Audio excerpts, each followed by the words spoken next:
Are you looking for the secrets on how to travel Europe cheaply?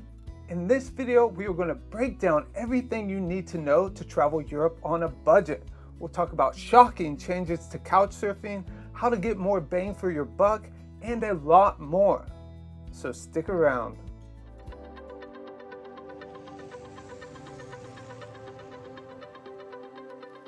What's up, travelers? My name is Steven, and I want to help you travel with confidence. And talking about traveling Europe on a budget is an important topic for me. Europe was the first place I visited overseas, and that trip rocked my world. Since that time, I've had dozens of trips to Europe. I've been to almost every country on the continent. I actually live in Europe now. Jag är svensk, so I know how to travel Europe cheap, and by the end of this video, so will you. And as always, if you like this content, if you vibe with it, if it was helpful, consider liking or subscribing to get more awesome travel videos every week. First up, let's talk about how to get from A to B for cheap. And in Europe, there are no shortage of options. You have Flixbus, you have Busabout, you have Bla Bla Car, and my personal favorite, Eurail. All of these options have pros and cons, so let's quickly go through them so you can figure out which option is best for you. People counting pennies, Flixbus or Flexbus is definitely the cheapest option, but it does have some cons. First of all, the buses aren't that nice. They're a little cramped and the Wi-Fi is not good. Second, you have to book your ticket ahead of time to get the cheapest ticket, and this takes away some of the freedom that you usually have when traveling Europe. I love when I meet new people or discover new places as I'm traveling and I can rearrange my schedule and go there. But with Flixbus, because you book the ticket so far in advance, this takes away some of the freedom and you're locked into a schedule unless you want to take that hit of losing the ticket, which of course you don't because you're here watching this video about how to travel Europe cheap. So you want to save money, not lose money. Flixbus used to offer a pass that would give you 5 one-way tickets for a set price. I think it was 99 euros.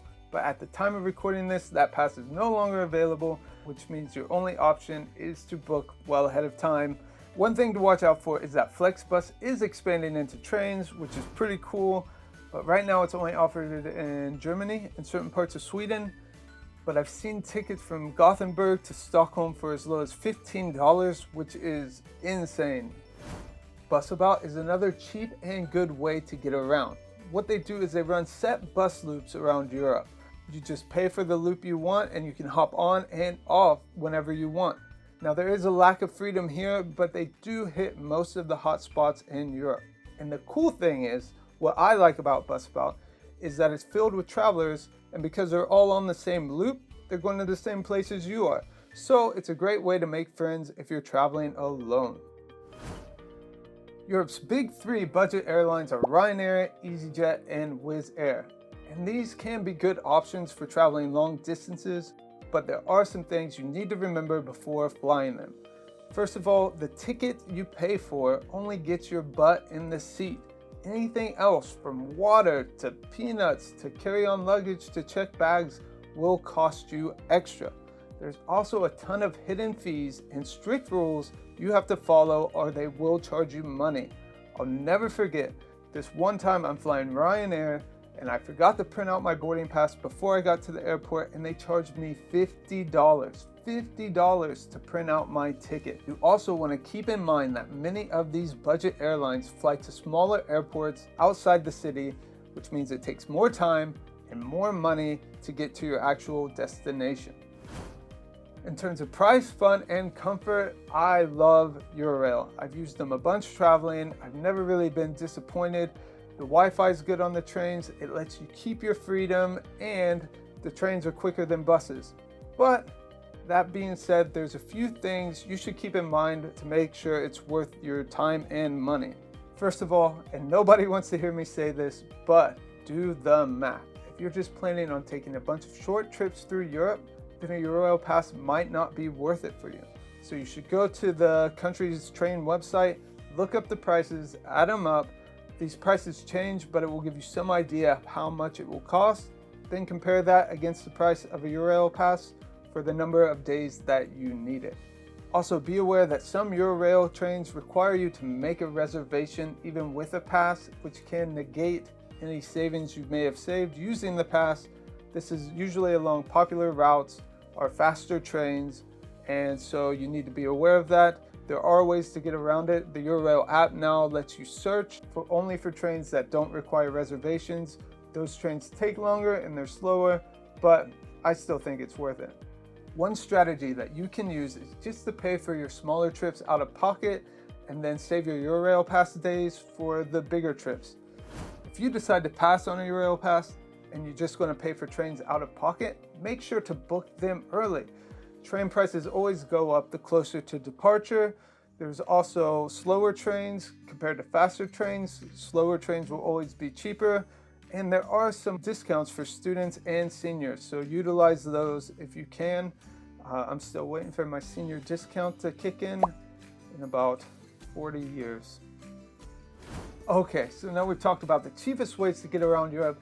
Now we need to talk about everyday life. How do you save money when traveling Europe? One of the first things you should do when you get to any new city is buy an unlimited Metro Pass. These are 3, 5, 7-day passes that let you use the Metro as much as you want. It's great for sightseeing. The prices are fair. If you use the Metro a lot, you'll save a lot of money. There's also some cities that don't offer this, like Paris. They offer like a discounted bundle of 10 Metro tickets. You can still get these and save some money if you know you're going to use them all. Many cities also offer city cards. These are geared toward tourists. You pay one fee and you can enter all the city sites. Sometimes you get buses as well. You need to do the math here as well. Nobody likes math, but if you're only seeing a couple sites, you're going to waste money on this card. If you have 3 or 4 days of heavy sightseeing planned, then this card can save you a lot of money in the long run. Also, make the most of free walking tours. These walking tours are great, and you'll find information about them in your hotel lobbies or your hostel common room.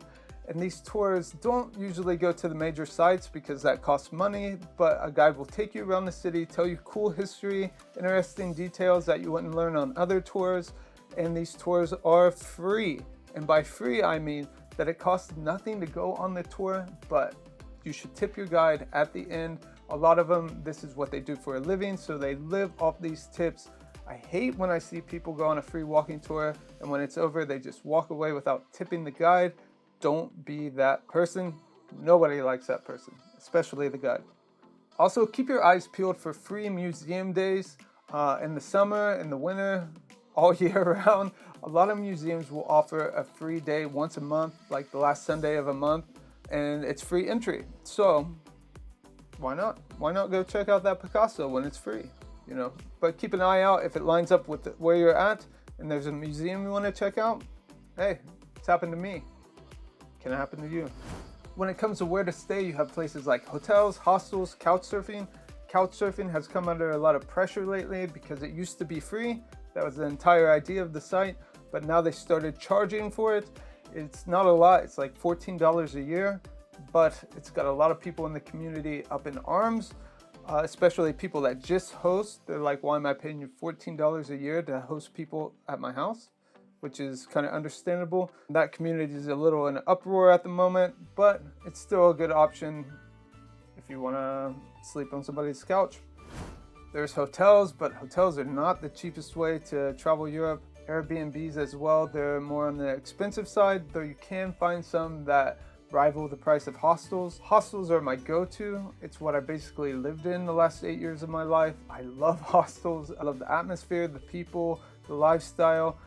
You do have some sleepless nights when some drunk comes in at 3 in the morning and flips the light on, but that's just part of it. Overall, I would choose hostels because they're cheap and you're gonna meet other travelers as you go.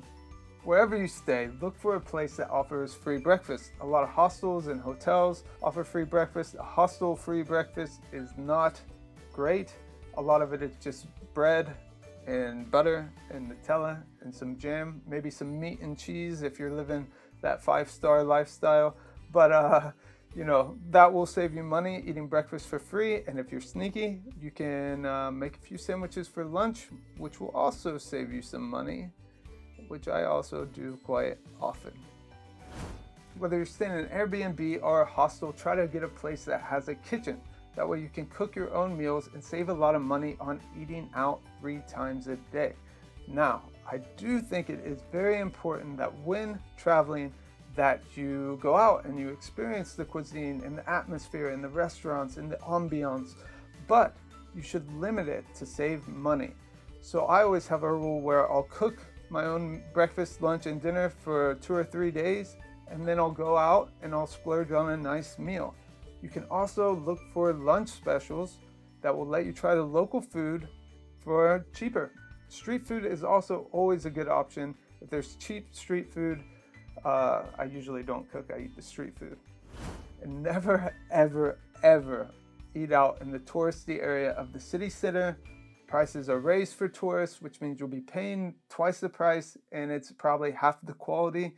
If you want a nice local place to eat out, then you should talk to people at your hostel, talk to the hotel front desk, the hostel front desk. They will point you in a nice, cheap direction and save you money, and you'll get better food, I promise.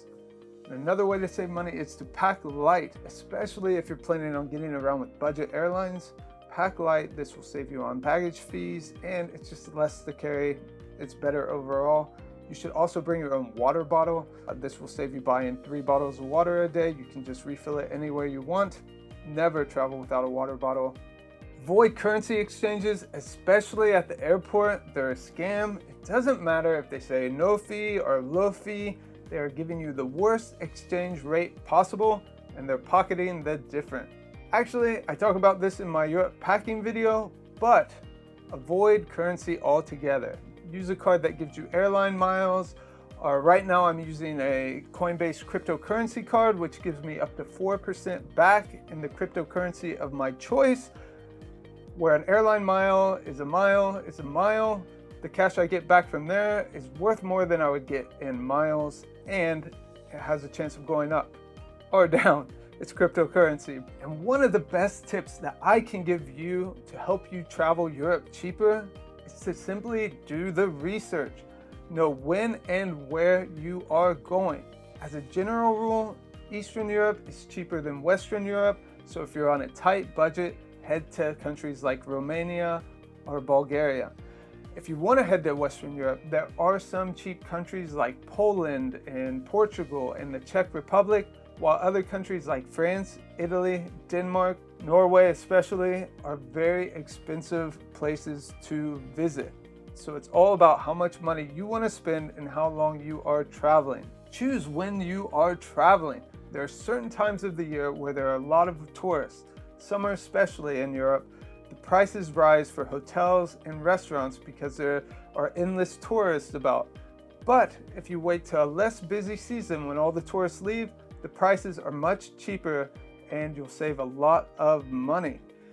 And this is boring, but it's also super important. Keep track of where you are spending your money when traveling. Get an app that lets you track your expenses and stick to a budget so that way you don't overspend and run out of money. I'll never forget my first couple trips to Europe. I did not keep track of my budget. I spent, I ate, I drank, I traveled, I partied, and about a month into 2 or 3 month trips, I'd have to call my mom and say, hey mom, I know I'm only a month in, but I need some money.